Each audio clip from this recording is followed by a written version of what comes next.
Is further debate. Representative Grant. Senator Grant. Thank you, Mr. Speaker, and I'm about to utter some words that I never thought I would say on the floor of this House. So if lightning strikes this dome, it's my fault. Please recognize in debate Representative Eskamani as a proponent of this bill.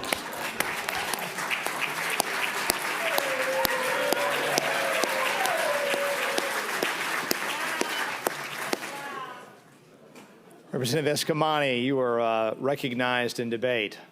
Thank you so much, Mr. Speaker. It is indeed a Christmas miracle, so thank you. Members, I do rise in support of this good bill, and I gave Chair McClain thorough questioning in committee, and so I want to make sure folks know that he has my full support on this piece of policy. Representative Cross did an amazing job at outlining just some of the long-term work we need to do to be proactive versus reactive, and I'm grateful to be appointed to that same committee, and I look forward to championing these issues alongside in a bipartisan way because we love our great state. But Florida is ground zero for the impacts of hurricanes, for the impact of rising sea levels, and so we must continue to do proactive work. Now, I do want to outline one area of concern that I have is with the DSO created in this bill, because my understanding is that 501c3s are typically not covered under sunshine unless explicitly made clear. And so I want to make sure that the nonprofit we're creating in this bill to help raise money for emergency management operates with transparency in mind, so perhaps we can continue that conversation and check in on it through the auditing committee to make sure that funds are being spent appropriately and in the best interests of our constituents. I had an amendment that I had to withdraw because it was out of order, but it was going to integrate eviction foreclosure protections in the face of a declaration of disaster.